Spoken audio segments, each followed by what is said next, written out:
चीन के पास डिपसीक, अमेरिका के पास चैट जीपीटी, भारत कहां खड़ा है? राघव चड्ढा का सवाल। राज्यसभा में शून्यकाल के दौरान सांसद राघव चड्ढा ने आर्टिफिशियल इंटेलिजेंस एआई के क्षेत्र में भारत की स्थिति को लेकर चिंता जताई। उन्होंने देश को वैश्विक स्तर पर एआई हब बनाने की अपील की। उन्होंने कहा कि अगर भारत को 21वीं सदी की महाशक्ति बनना है तो हमें एआई क्रांति का नेतृत्व करना होगा। उन्होंने कहा, अमेरिका के पास चैट जीपीटी, जेमिनी और ग्रोक जैसे एआई मॉडल है। चीन के पास डिपसीक और बाइडू है। इन देशों ने 5 साल पहले शुरुआत कर दी थी। सवाल यह है कि भारत कहां खड़ा है?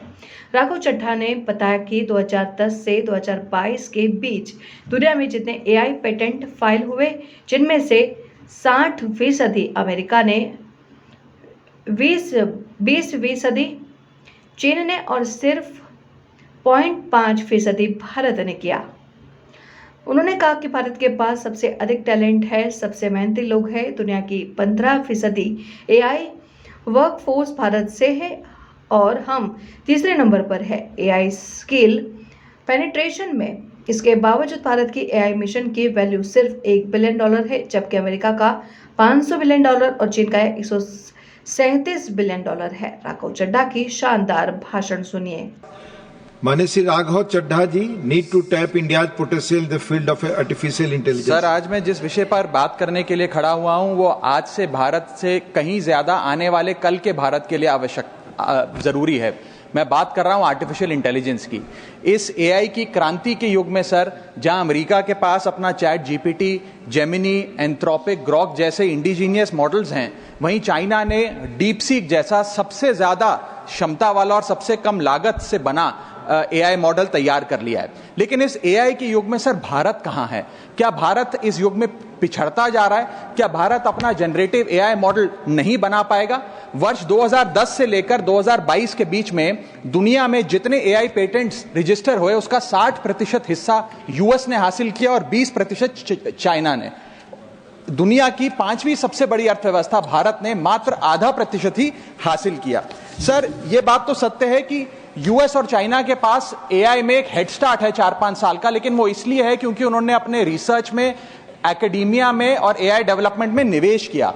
सर, भारत की बहुत बड़ी आबादी एआई के वर्कफोर्स का हिस्सा है। बताया जाता है कि एआई की कुल वर्कफोर्स का 15% हिस्सा भारतीयों से बनता है सर, जहां 4.5 लाख भारतीय एआई प्रोफेशनल्स के तौर पे फॉरेन कंट्रीज में काम कर रहे हैं।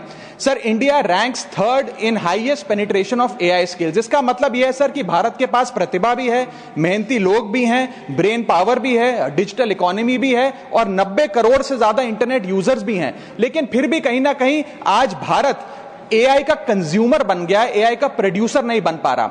सर, ओपन एआई के फाउंडर सैम ऑल्टमैन से जब भारत की एआई पोटेंशियल के बारे में पूछा गया तो उन्होंने भारत को नकारते हुए कहा कि भारत का एआई पोटेंशियल पूरी तरीके से होपलेस है, यानी कि निराशाजनक है।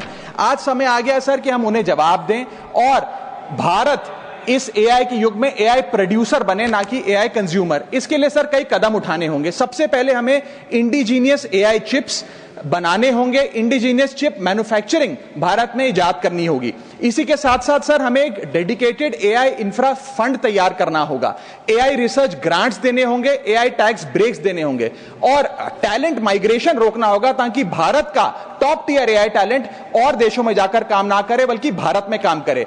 इसी के साथ साथ एआई के इंडिजीनियस स्टार्टअप्स जो हैं सर, उन्हें एक्सेस देना होगा large volume of existing data को, जो मेटा, माइक्रोसॉफ्ट और गूगल के पास है लेकिन भारत के पास नहीं है। और अंत में सर फाइनेंशियल इन्वेस्टमेंट हमें बढ़ानी होगी। जहां यूएस अपने जीडीपी का 3.5% एआई रिसर्च में खर्च करता है, चाइना 2.5%, वहां भारत मात्र 0.7% खर्च कर रहा है। सर, आने वाले काल में इस दुनिया पर वही राज करेगा, वही विश्व गुरु होगा जिसके पास एआई की ताकत होगी। इसलिए भारत को सर मेक इन इंडिया के साथ साथ मेक एआई इन इंडिया की ओर आगे बढ़ना होगा। अगर आपने हमारा अभी तक चैनल सब्सक्राइब नहीं किया है तो कृपया चैनल सब्सक्राइब कर लें, लाइक करें, शेयर करें, कमेंट करें।